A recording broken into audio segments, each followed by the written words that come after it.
Hello, everyone, and welcome to this week's edition of the Just Us Marks Wrestling Recap Show. I am the Athletic Geek, and it's going to be a chaotic episode. So right now, joining me on the other end of the tin cannon string is CJ. Yup. Don't know if anybody else Easy says he might make it, and Nick's status is the same as normal. Just when you think he's out, he shows up again, like somebody else we know. Somebody we're going to talk about fairly soon. But if you've never seen the show... Him. What's up? We don't know him. Well, if we knew him, I probably wouldn't be here. Yeah. Well, more on that later. But if you've never seen the show before, this is the Just Us Marks Wrestling Recap Show. I met CJ locally. We love wrestling. We love talking wrestling. We love sharing our love of pro wrestling with each and every one of you out there. However, just like each and every one of you out there, our opinions are that of any normal fan. We avoid insider terms because we are not insiders. We are not wrestlers. We're a bunch of marks. And we're going to start off with the least interesting show this week. And yes, come at me. It was Dynamite. Oh, snap. Oh, I went there. I'm canceled now. I don't know what good wrestling is anymore. I'm not saying it was a bad show. I'm just saying when I got done watching my wrestling for the week, Dynamite was the show where I'm like, yeah, okay. That was a good little wrestling show, that was. And the other one's like, I want to see stuff that happens. Like, I'm more invested in what happened on Raw and SmackDown, so we're gonna like. Right, folks, we are in the Twilight Zone. We are. The wrestling world is in the Twilight Zone. I mean, the toxic place with all the fights is AEW now. First match is Jungle Boy Jack Perry versus Luchasaurus. They're rolling with the Jack Perry more often now, so I don't know. I think it's kind of like a nice evolution on Jungle Boy's character. Yeah, I like that part. It kind of feels like this keeps getting start, stop, just a little bit. Really? I get why, but I don't know. I kind of wish it would be a little bit more fluid. Yeah. Well, I think the worst part about this whole thing is the big component with it is injured currently. So right, and that's why I'm saying I get why, you can do a start-stop on it because you've got time. You've got a lot of time. But it seems like he only has one more boss, basically, to face before he gets there. And he's still got a lot of time to get there. Mm-hmm. It would be nice if they bring in more people into the stable to kind of give Jungle Boy. You bite your tongue. Well, I'm just saying, like, he needs something else to do waiting for Christian. We can't. Christian's going to be out for 8 months to a year.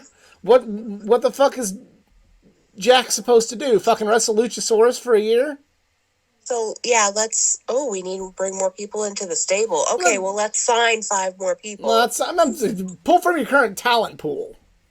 No, we don't do that in AEW. We don't pull from catering. We pull from the talent pool of other companies. Yeah.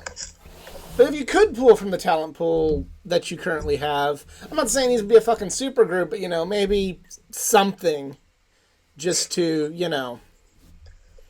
well, you have make this interesting.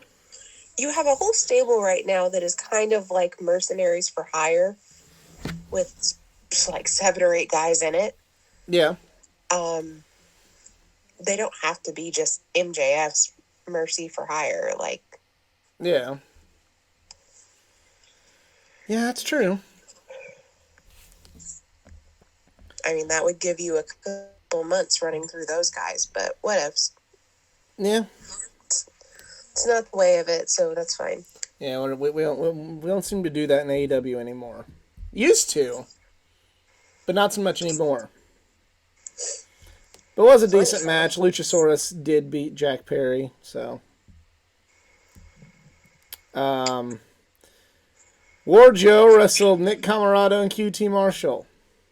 Yep, that happened. That happened. And we got Sean Spears. And then Sean Spears came out, and FTR came out, and And everybody collectively remembered that Sean Spears is still employed. yep.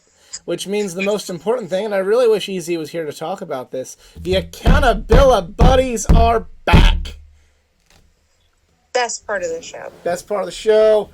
Only thing that saved it, in my opinion, the Accountability Buddies are back on the same page. They're holding each other accountable. They are, ready to take. Buddies. They are ready to take AEW by storm. And that's what AEW really does. All joking aside, a lot of people in AEW could use an accountability buddy right now. It's true.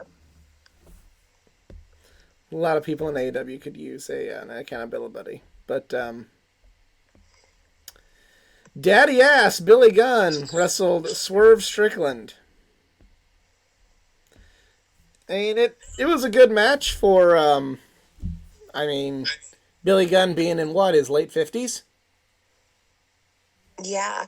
I think he's really hovering at 60 if he's not there yet. Yeah. I mean, he doesn't look a day over 30. But, he doesn't look any different than he did at 30. Oh, sure, I mean, that's what he said. Like, maybe not a day or he doesn't look any different than he did when he was 30. Billy Gunn and Arn Anderson are vampires. Yeah. They reached what they were supposed to look like early in life, and they're like, okay, you can take this or leave this. This may not be the best look, but you're not going to look any worse throughout the course of your life.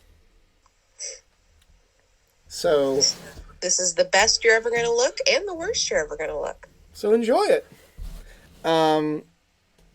Swerve wins with some shenanigans. But after the match, Smart Mark Sterling and Tony Nese have revealed that they have purchased the trademark to Scissor Me. And they now forbid the Acclaim from doing that. They get all of the Acclaim's royalties. And apparently what was that like? There is an actual... Yeah, there is an actual trademark registered in America for Scissor Me, and it is registered to Smart Mark Inc. So, I gotta applaud AEW for going that deep on that. That is right there. That is some... That is some detail-oriented work. That's not an easy thing to do. Of course, like most of the AEW guys, they all go to the same trademark lawyer, and that is what he does. He loves it. So most of the AEW guys trademark all of their stuff. Danhausen's makeup is trademarked by him. Every single thing that ever comes out of Chris Jericho's mouth, he trademarks beforehand. He learned from the school of Gene Simmons.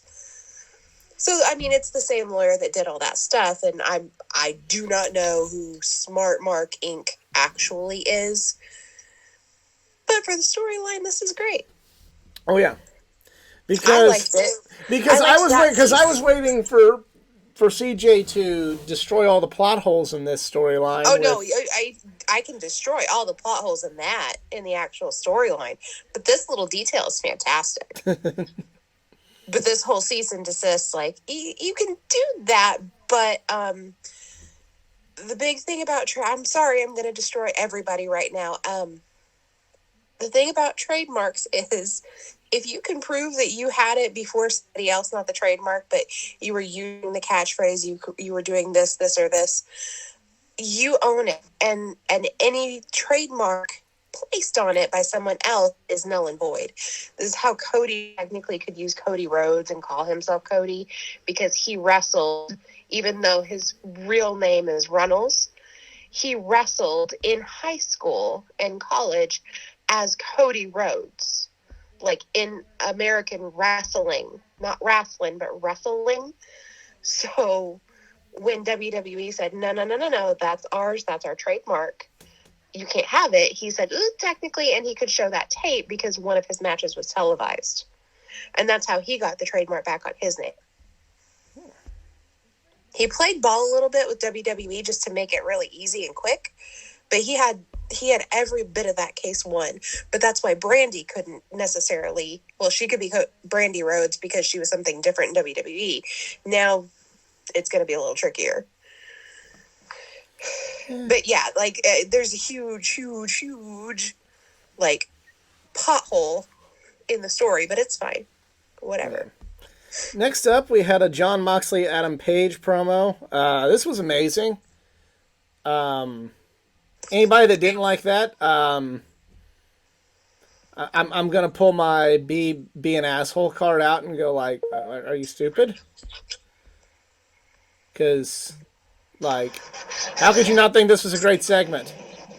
It was probably Hangman's best promo, and it was par for the course with Mox.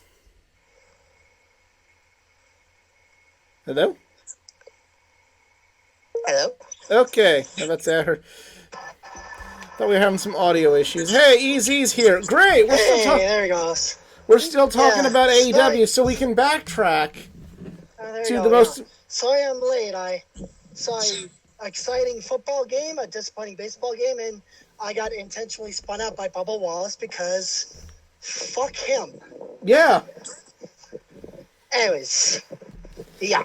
So, but now we're just gonna make make your day better. We're gonna make your day better. We're gonna make your day better. You know why? Sweet. Well, my day was already great because of the Patriots, but yeah, what's up?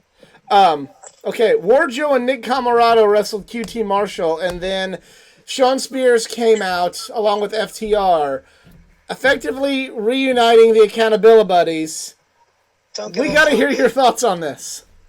Don't give a fuck. However, I will say this.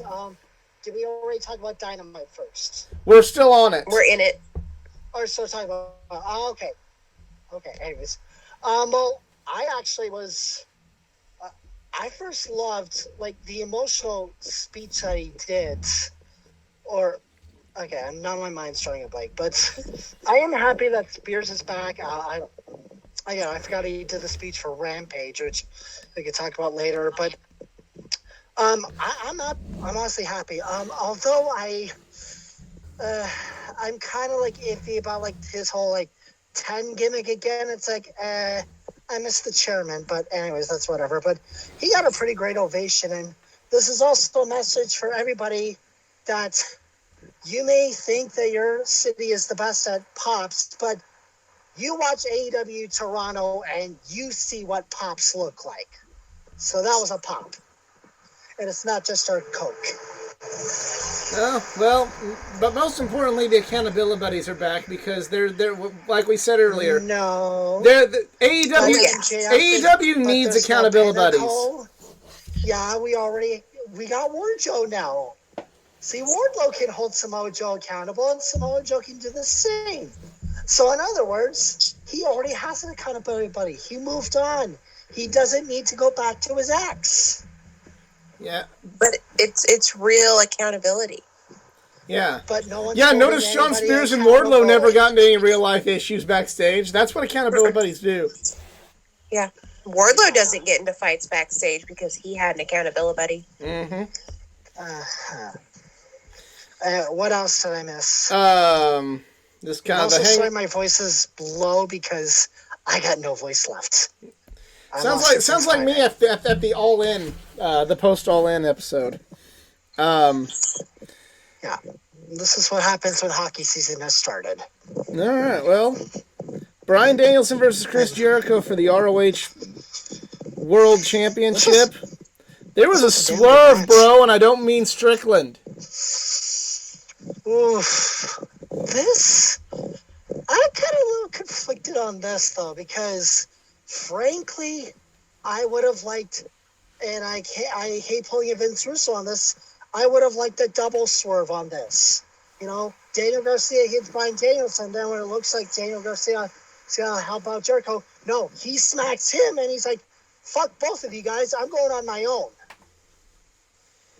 And that's being held accountable for yourself.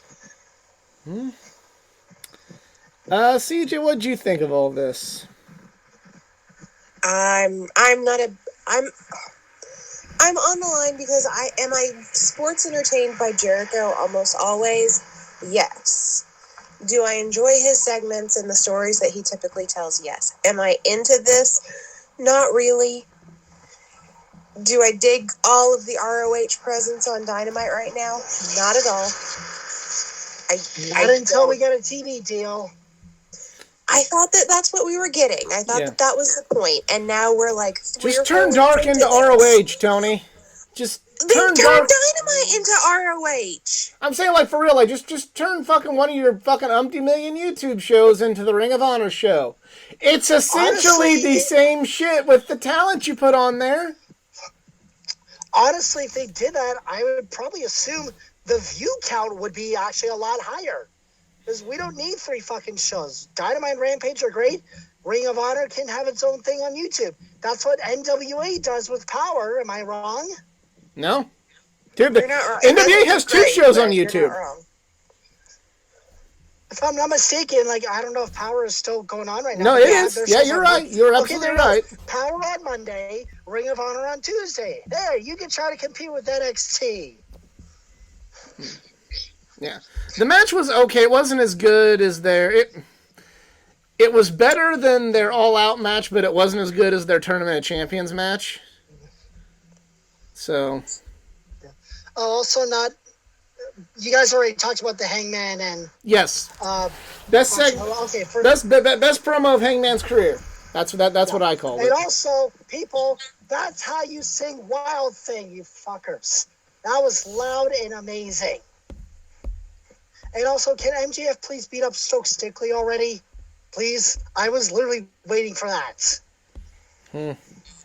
Tony Storm and Hikaru Shida versus looked scared. Britt Baker and Jamie Hayter.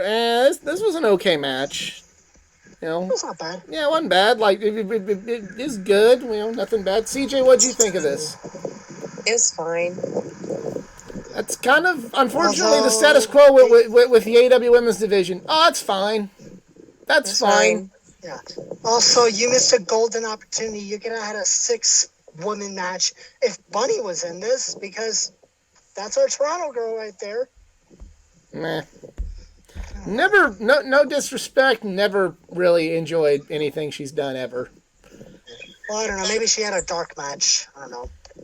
She was out with Butcher and Blade. Exactly. I think that was the highlight. Yep. Like, I think that was what she got. Yay. I miss Allie fighting. No. One person does. And also Renee Paquette on AEW. Yay! I mean, it wasn't a total surprise, but yay. Yep. All right, so the main event for the All Atlantic Championship. What? Yeah. It wasn't for the Ocean Spray 7-Eleven. You know, I'm just tired of making the joke because it's pointless. This belt is pointless. The match was great. I'm glad. This match would have been better had it just been for Pride and not this meaningless, stupid, nothing happening, pointless, fucking belt. At me about how great it is all you want. I will tell you it's pointless. Like, literally, like, we have there are 3 world titles on Ring of Honor that mean way more than that. The Television Championship, the Pure Championship, and the World Championship. Yep. Don't give him more ideas about putting more ROH on Dynamite. Well, Ring of Honor has had belts, let's fucking go! They do have a lot of history. That's why Ring of Honor can carry its own show. Yeah. If you wanted to have a Ring of Honor show, then just say, like, okay. This is a Ring of Honor show. Fuck, make Rampage Ring of Honor. There you go. It's half-assed pointless sometimes. If that's all you want, then you could have just bought Ring of Honor before you bought Ring of Honor. It could have been for sale 3 years ago very easily for the amount of money he probably paid to start up AEW. And even Samoa Joe, when he was still in WWE, was telling Vince, hey, maybe you should buy Ring of Honor. You'd have an insane library of content you got. Which also, yeah, by the way, where is this beautiful, gigantic library you're supposed to have of Ring of Honor matches? I'm sure as hell not seeing it on HBO Max yet. Oh, I don't think you're going to see it on HBO Max because that's getting canceled. Yeah. But no, this was this was a great match. But to me, it would have meant so much more for just Orange Cassidy to finally get his win. After 2.5 years of dealing with Pac, finally get the win over Pac. That would have been better to me than bringing in the AEW equivalent to the 24/7 championship. And yes, I fucking said it. No, it basically Come is. at me. I don't Come at me and tell me about how Dave Meltzer gave a match high stars because it got defended in England once. Now, as much as, this match, it really was awesome, put aside the championship, I still think their first contest between one another at Revolution was amazing. It was. Yeah. I'm not just saying that because I was there. No, you're absolutely correct. I Like, agree. It's great. I totally Yeah, that agree. was a much better match. And it was the first time for the IEW audience to see, if you didn't follow Cassidy in the Indies, well, you're seeing him on pay-per-view, and holy shit, he was amazing. That was Right. their match of the night for me. But I definitely don't think this will be the last time we see the rivalry. Because frankly, I wouldn't mind because these two going at it are just amazing. Well, I mean, we're probably going to see another version of it. Hang on a minute. Better yet, maybe we could have had Death Triangle and Best Friends for the We're getting trios it. belts. We are going to get that. We're getting it. Okay. getting it on Tuesday. Unfortunately, we're going to get, Orange Cassidy winning this belt, so the Yeah, Best yeah, we Friends have won't win a Dynamite belt. Tuesday. Hey, you guys, Dynamite's on Tuesday. Yeah, Dynamite's on Tuesday, Yeah. everybody. Remember that. Orange Yeah. Cassidy didn't know, so. Blame baseball. I know the Cardinal season's done, but there's still baseball going on. And also my Baseball, Dodger season's done. Basketball, So, yay. hockey, football. Hey, as they say in hockey, let's do that hockey. I thought what they said at hockey was, we're going to leave. Where's my teeth, bro? No, it's let's do that hockey. That's what Chance the Rapper says.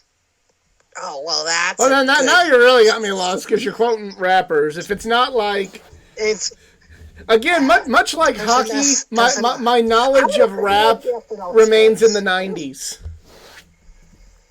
It's not from a rap track. It's from an SNL skit you guys need to watch. SNL hasn't been funny in 10 years. I still think it's cool. This wasn't 10 years. Last funny thing SNL did was David Pumpkins. That was it. No. The Pumpkins thing is stupid. Any Come at me. questions? Yes. Why do people think it's funny? Because it's David Pumpkins, man. No. Tom Hanks is funny doing things, but not that. All right, so now it's time to talk about Raw. Yeah, like I said, AEW opened the show this week, so, what does that say? Wow, I was like wondering, it's like, how much did you guys talk about with Raw? No, Like, I said this, No, and you I'm going to lose some subscribers for this one, but at this point, That's my all good. my give a fuck is minimal. I said I'm going to talk about the show that was the least interesting this week first. Dynamite. Excuse me. Yeah. They were in Toronto. That is exciting as hell. Okay. And and also the Acclaim got the greatest ovation ever, so I'm happy with that. Yeah, we talked That's about that also how you pop. storyline. Yeah. But no, I said as far as wrestling shows themselves, I liked both of the WWE shows more than I will say AEW this there were week. I will bring up some things that I actually did like from Raw and SmackDown. That's pretty much it. Is again, I'm just still back to casually viewing WWE and the pay-per-views. And the day that Logan Paul leaves, and I'll be extremely happy. Well, so the show opens with DX, and they're backstage, and they're making jokes. Censor that. It was like, I understand that some people are kind of like over this, but it was funny. You know, just fucking enjoy the show. Like I'm told when the Young Bucks do something stupid on Being the Elite. Hey, why don't you guys just enjoy the show? So, this was a WWE. I thought it was enjoyable because it didn't feel like they scripted it for laughs or something. It legitimately just sounded like they turned the camera on and just messed around with each other. Yeah. Pretty Road much. Dogg being like, "Can I say penis? Can I say penis? Can I say?" Like that is my dad. Can I say penis? But Penis! Can I say penis? I think we did something similar to that on Raw in Phoenix. And then you have like Shawn Michaels going over there like, hey, Hunter, why don't you grab that cock there? There's about some rubber chickens, and you know, so like, oh, Hunter always chokes his chicken there. Yeah, you know. Okay, now you're just making me think back to that South Carolina promo they did. They wanted to get cocky, but they couldn't get cocky.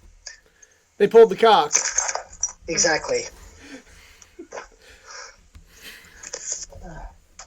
It's pretty much that. Yeah. But yeah, then Bloodline had a segment with Sami Zayn. I mean, he is in the also Bloodline. highly enjoyable. Also, yeah, enjoyable segment. Then Matt Riddle came out and set up a match with Sami Zayn. This was a good segment. Really good segment. Yeet. Yeet was said a lot. Only an Uce could say yeet, but then Riddle kept saying yeet, and then Sammy tried to keep saying it, and it's funny. It was a good segment. First wrestling match tonight was Johnny Gargano and Austin Theory, and Gargano won. So the more things change, the more they stay the same, though, unfortunately, in WWE, where the Money in the Bank winner is a loser, but then will probably cash in the main event at WrestleMania against Cody Rhodes. Really kind of hope if they're going to have Austin Theory cash in on someone and on Roman or Cody or whoever, Crown Jewel. No, I know. I think it'll be Cody. Yeah, it's going to be Cody. Like, there's no other way this will work. Cody's going to win the title, and Austin Theory's going to cash in and beat him. Like, there's no other way of doing it. If you have a dusty finish for Cody, I don't know how you don't do it. You got to do it. Yeah. But Vince isn't in charge anymore. Maybe we don't need to do it. But, just enjoy the moment. Vince wasn't the maker of the dusty finish. Dusty was. Like, I don't know if Cody would have the same thing. I think that Cody would be honored to have a dusty finish. Yeah, I think that Cody would be 100% on board because Cody does understand that the money in this is in the chase for him. He can't have a long, drawn-out championship reign because it's going to get boring. Okay, what is defined as long-run championship reign? 3 months or 3 weeks or 3 days? 3 months. Yeah. Like, Cody could win it at WrestleMania and would probably need to lose it by Money in the Bank if they don't go with that finish. But Kenny Omega has had a long run as an AEW World Champ. People didn't get tired and stale from it. No, because Kenny Omega is Christ here on the internet, and if you disagree, then you're going to hell. There were plenty of people that disagreed with it last year in Chicago. They were bored of it. They didn't care. All I ever see is until this whole instance where it's like you're either on Team Punk or Team Elite and whatever. Kenny Omega is God, and if you do not agree with that, then you don't understand what good wrestling is. Okay. Let me make one more thing then. If Cody shouldn't have like a long year title run, why is Roman still champion? Because Roman, it's better to have a bad guy. Bad guys make better long-run champions than good guys, to me. I mean, there are some exceptions to the rule, but why isn't Rollins champ? Why isn't Finn Balor champ? Why isn't Judgment Day champions? And also, why can't they win fucking matches? They are have been winning winning matches. matches. Aside from Extreme Rules, why isn't Sami champion? Actually, there's a good reason why he's not Because champion. now whoever beats Roman Reigns is going to be a And- made person, and they don't just hot potato the fucking title to everybody and their dog. This kind of sounds like what you guys were suggesting. It's like Cody went in like, oh, let's hot potato it to Austin Theory because he's a bad guy. No, that's not the point. The point is like, that- here's this glorious moment of why he came back to WWE, and then here's Austin Theory going, fuck you, dude. And he takes the title. The point is in it where when Cody came back, that first promo that he did, he talked about Dusty having that belt and it being immediately taken away from him. And he wanted to win that belt for his dad. But the irony and the little like chip in the whole perfect story, because once he wins that belt, what the fuck is there else for him to do? He's got like probably a 3 to 5 year contract. We're only going to be a year into it. So what are you going to do with him for the rest of the time? Is he just going to be a champion for that long? No, that's going to get boring really, really quick. What's he going to do? You're going to have him like go 3 weeks and then lose the belt and then he kind of looks like a chump. Or you give him his moment and then you do exactly what they did to his dad and get that belt yanked right back off of him.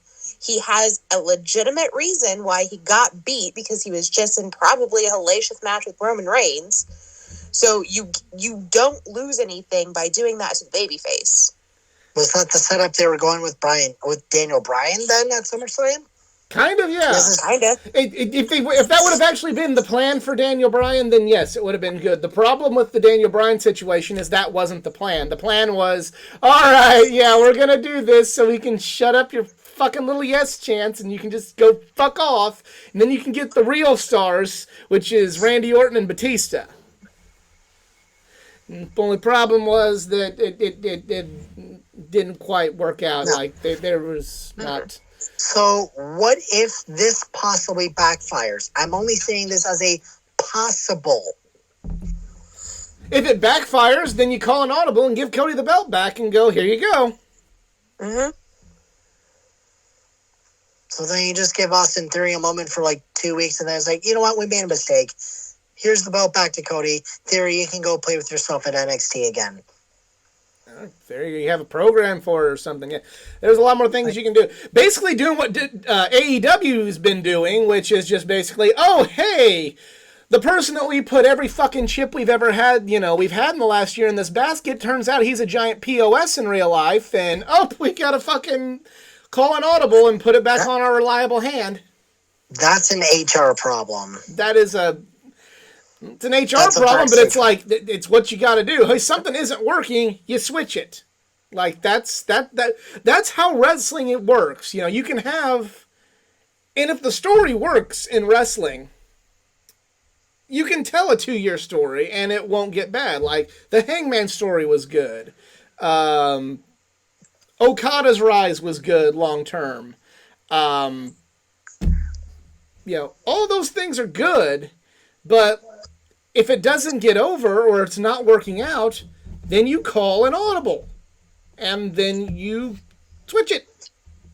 Like, don't switch it every week. Don't be WCW in the year 2000 and go, okay, that's not going to work, that's not going to work, that's not going to work, that's not... Don't fucking do that. But like, oh, hey, Austin Theory isn't working. Well, it's Judgment Day, so let's go. Vacant. Let's go, Cody. Your title... Your moment is being moved from, SummerSlam to Money in the Bank or Backlash. Let's go. Like, that's what you do. And if Cody Rhodes doesn't work, then it's like, all right, well, apparently, it's time for Finn Balor. Or it's time for Kevin Owens or Solo Sikoa or Jey Uso or whatever. Owens. Hello, like, he is like one of probably like the best bad guys WWE ever had. You put a belt on him, like that guy can run the whole freaking show. But right now he's a good guy, and that's because the crowd turned him.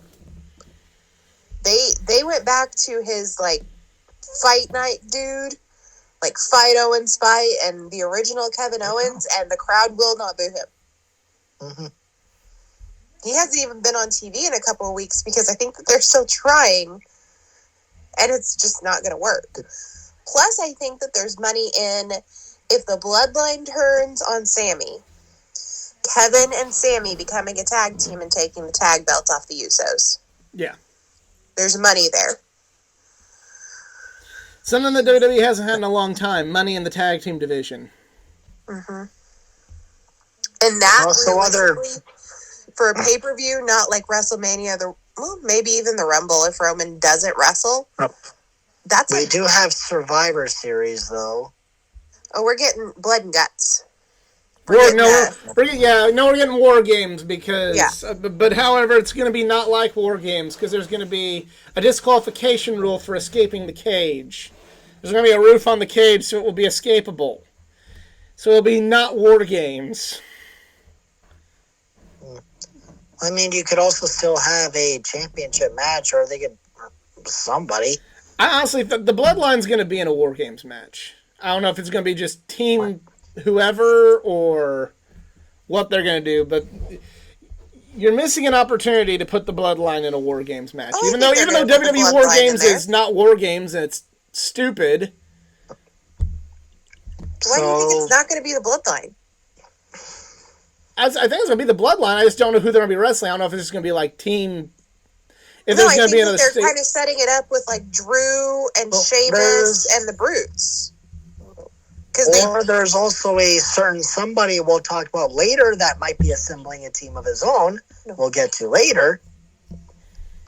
I don't know if he's assembling a team right now. We're into that later. That's going to be very interesting. But you got a month to make this work.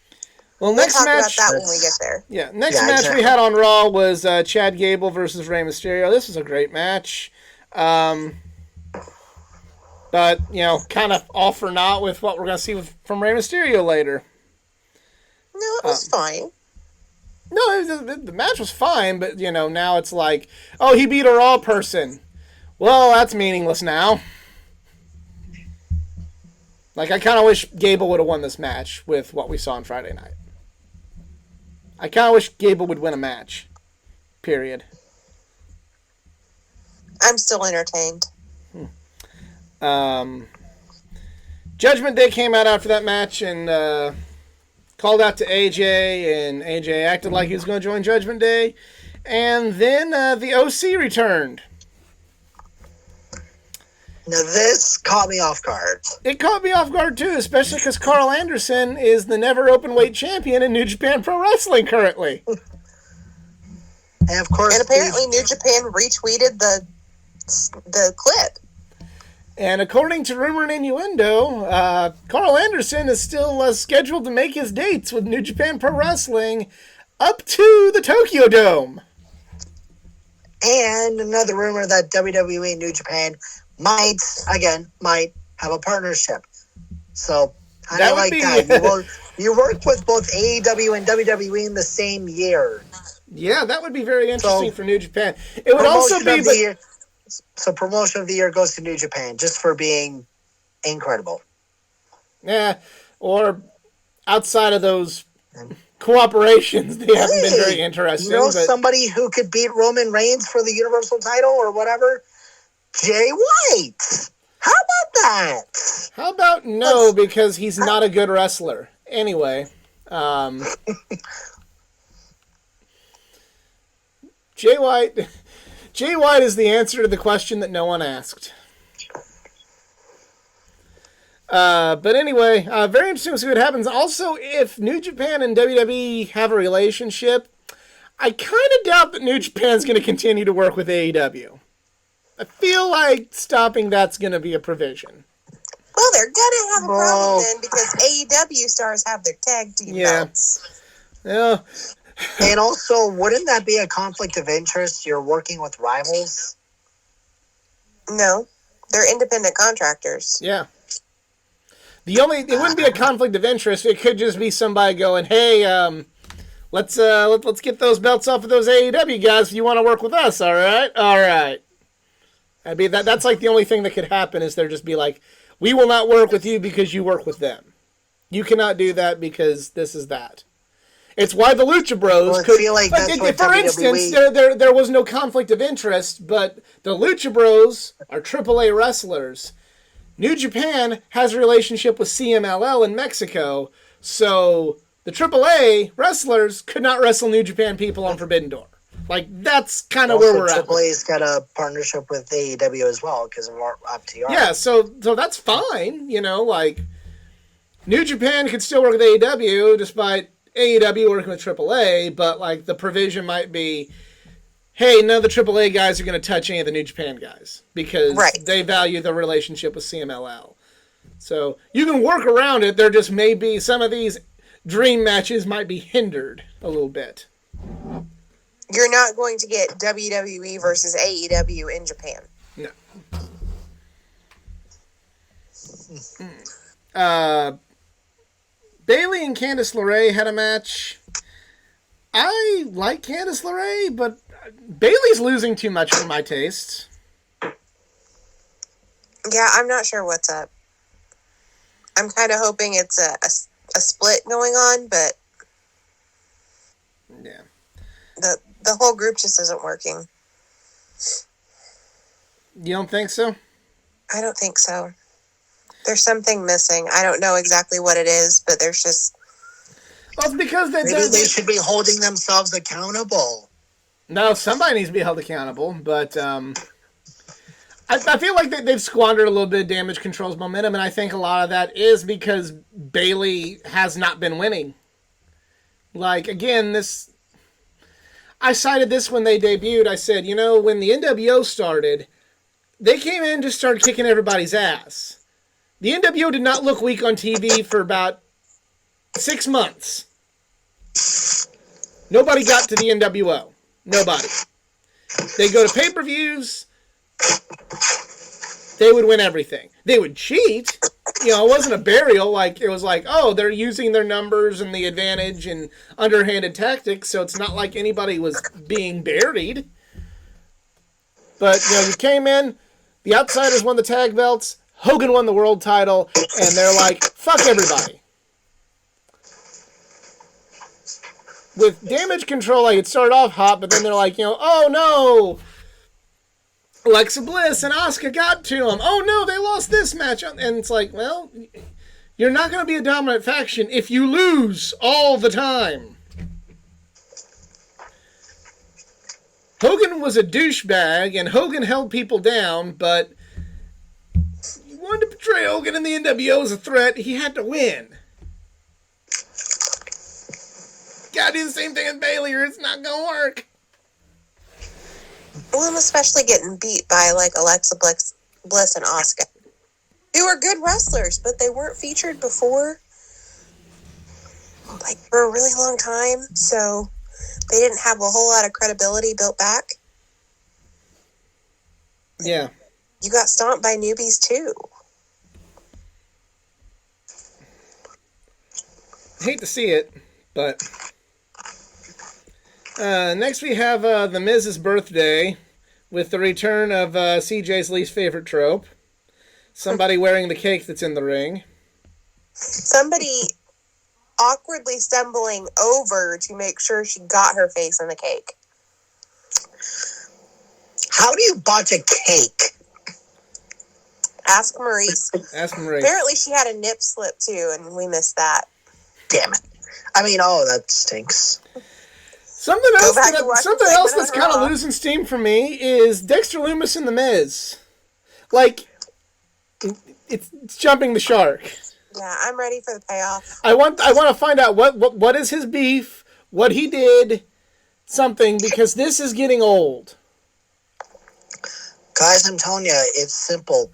Dexter clearly molested The Miz. But why, though? I don't know. What did The Miz do? Because Sean told me that The Miz had to have done something. Yeah, he did. He did say that. Like, oh, you had to have done something to piss him off. He said he's a going guy. He wouldn't just do that. Yeah, that literally was the segment where Sean said that. Like, you wouldn't just do that. On a real note, like, yes, this is getting a little bit scarce now. Like, can we just explain it already? Yeah. Yeah. That's what, and hopefully tomorrow night we'll get that because we are getting a match. So maybe we'll finally get a payoff. Yeah.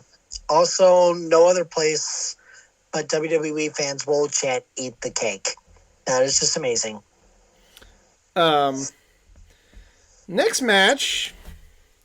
This wasn't like a 5-star fucking Young Bucks top rope fuckinator Dave Meltzer in the Tokyo Dome classic. But the story that was told with this segment was really good in my opinion. Bobby Lashley versus Seth Rollins. They're going to have a U.S. title match, and Bobby Lashley comes out. And then he's interrupted by Brock Lesnar, who just F5's Bobby Lashley a couple times over. And then Seth comes out, and Bobby Lashley, being the type of, man that he is going to still defend the title.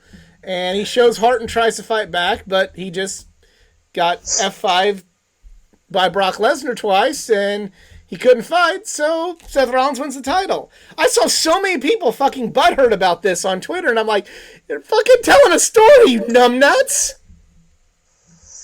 And we're getting like possibly one of the best versions of Brock ever. Boombox Brock was fantastic, but No, he Cowboy wasn't. Brock that comes out and just, well, holy shit, how you do? This is fantastic. I love this. It's just Brock Lesnar has finally found a way to make wrestling fun for him. Cowboy Brock is awesome, but Boombox Brock is no. Boombox Brock was great. Brock is the fucking best. Nope. Rather have Cowboy Brock. Well, yeah, but Boombox Brock was good. It's 1A and 1B right now. But yeah, this Love was, that shit. it pretty obviously sets up a match, unfortunately probably for Saudi Arabia, with Lashley and Lesnar. It puts the U.S. title on Seth, which is probably something that needs to happen. But Bobby Lashley doesn't look bad. Like, he really doesn't look bad. He got cheap-shotted and then fought with everything he had left to try and still keep the belt, and it was just too much. So he doesn't look bad. But, I don't know. I guess if I made a tweet because when I said I like this, I got a lot of people going, actually, it really wasn't a good segment. And I said the A and AEW might need to start standing for actually, because anytime I say that WWE did anything good, I hear from members of some members of the AEW fan base, actually AEW does things better. So I guess it should stand for actually Elite Wrestling now. Nope. AEW now stands for Acclaimed every Wednesday. Except this week when it's going to be on Tuesday. Dynamite's on Tuesday, So everyone. TEW or AET. Matt Riddle and Sami Zayn, another good match that furthered a story. Sami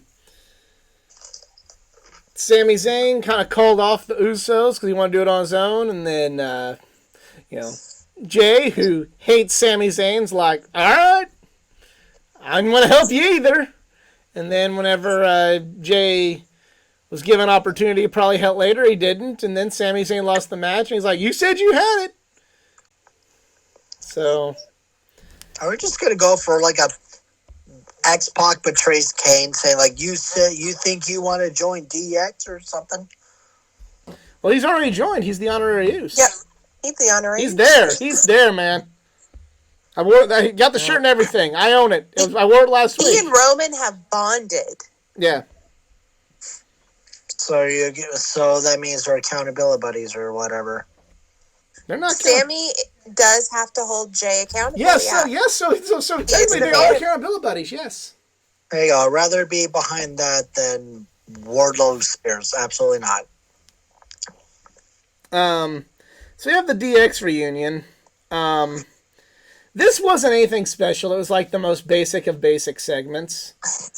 But the one thing that I feel should be noted, because remember we talked about last week saying like, well, whatever pot shot they take at Billy Gunn or AEW with this segment, AEW's got coming with the way Tony Khan, I should say, takes pot shots at WWE. There was nothing done, honestly.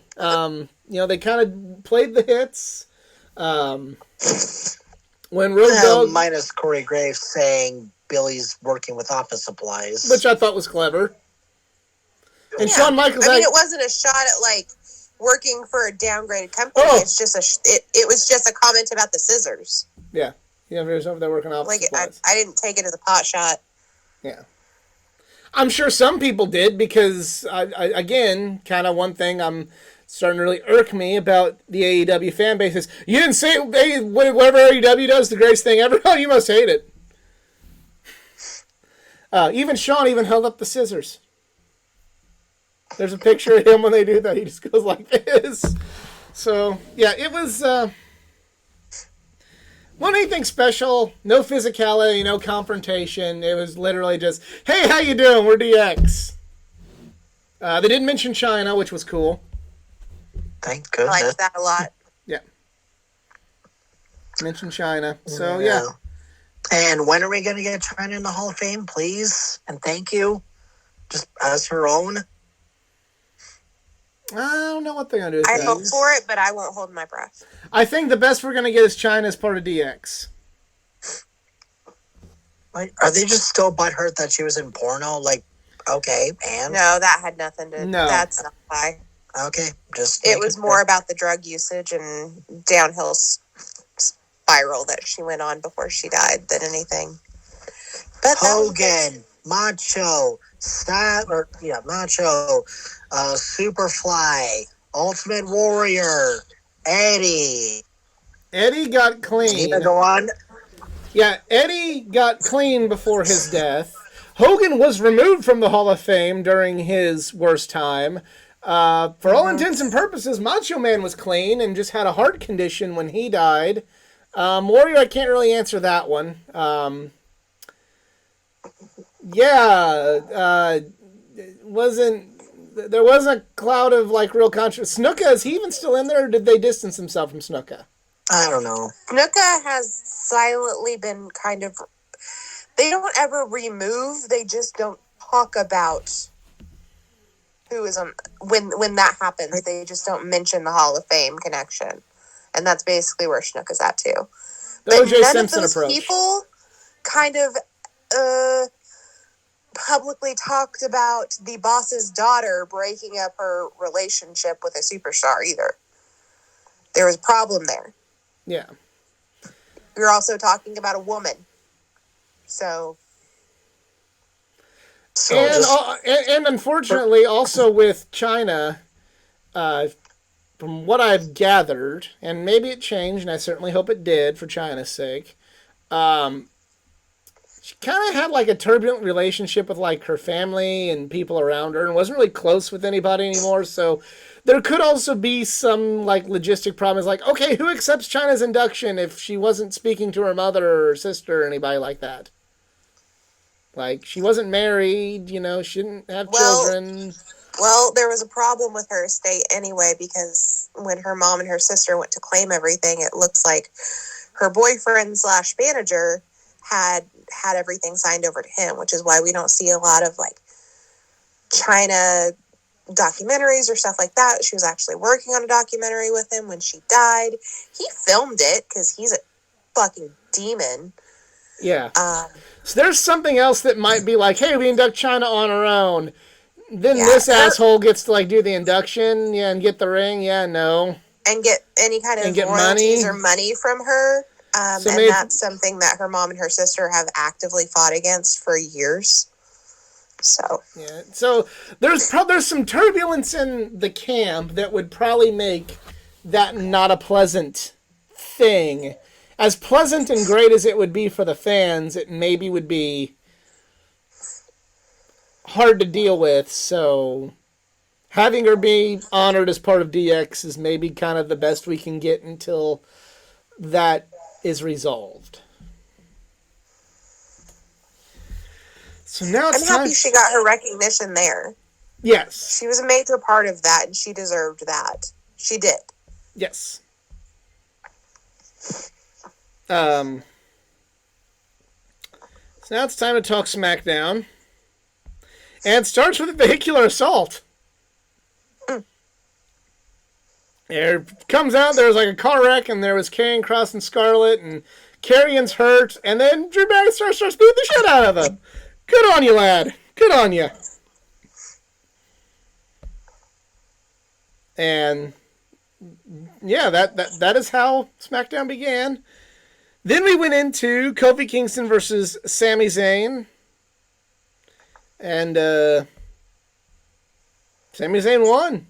And Sami needed a win, and he needed it big time. And I thought this was a good match. What did you think, CJ? I liked it. Sami Zayn is the stepdad who stepped up. It's fantastic. Yeah. Stepped up and won the match. Yeah, he is. Showed his kiddos how to go. Yeet. Yeet. Yeet. Rey Mysterio showed up on SmackDown to talk to Triple H, and then he quit the WWE. Because apparently he doesn't know how their contracts work at this point in his career. Yeah, we made the joke of, Has WWE ever known how contracts do work? Well, they do, but apparently Ray doesn't. Yeah. Yeah. He's only signed like 7 of them with him at this point, but That's right. he just thinks he can quit. So he goes up to Triple H and says, "I quit," and like we made the joke watching it. Oh, Ray, you can't do that. The got only a thing that would have contract, made that, like, this would have made the segment if Ali was right behind him, like, yo, brother, he's not going to let you do that. I tried that. Sorry. Yeah. That would have been funny. That would have been hilarious. Braun Strowman wrestled 2 guys that no one cares about. And they're setting up a match with him and Omos. Oh boy. Cool. So it's going to be, I'm bigger than you. No, I'm bigger than you. Cool. Well, they acknowledge that Omos is bigger, but Braun was screaming at him that he is stronger. I mean, if you're into like Cool. that type of match, the spectacle of the match is okay. Omos sucks.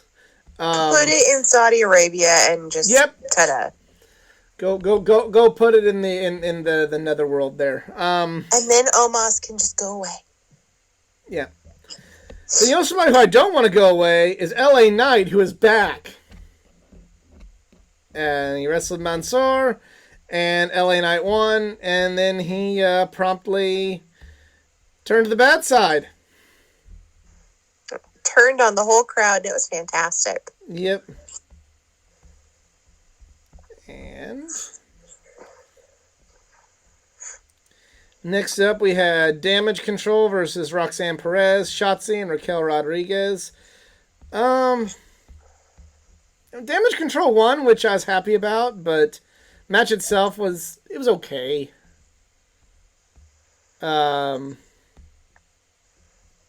It happened. Yeah, it is about as good as the women's tag match on AEW. You know.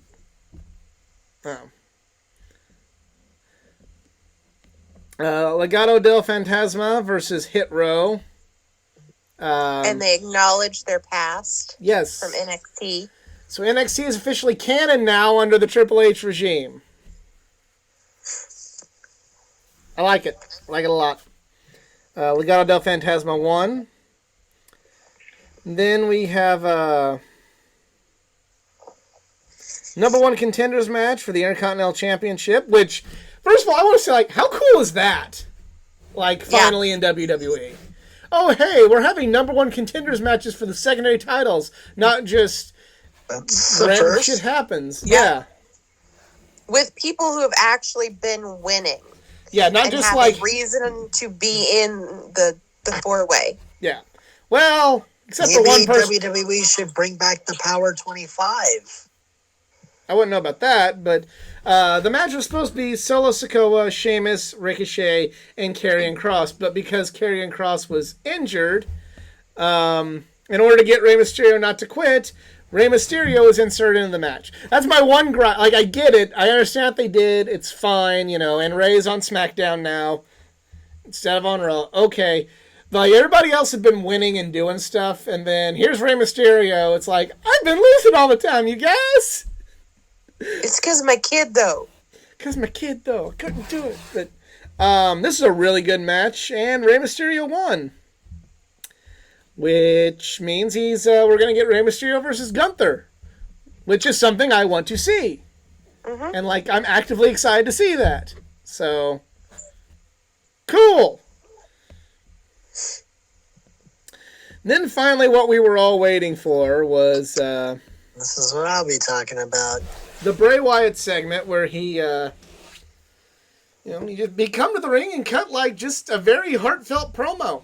Like there's nothing to say about it. It was a very genuine, real, we saw Bray Wyatt bare his soul. We saw Wyndham Rotunda. Yes. Yeah. Although I'm a little mad he did not come out to live in fear, but whatever. That's if they were going to give him a new theme, cool, but okay. I'm sure he picks that. Yeah. True. And it worked. If you kind of listen to the lyrics like that, I was a little loud. This is odd. This is off. Yeah, this it's is a weird. different. It's a weird song for him. And then this is a different vibe than he usually has. But once you heard that promo, the vibe of that song completely fit. Yeah. We'll see.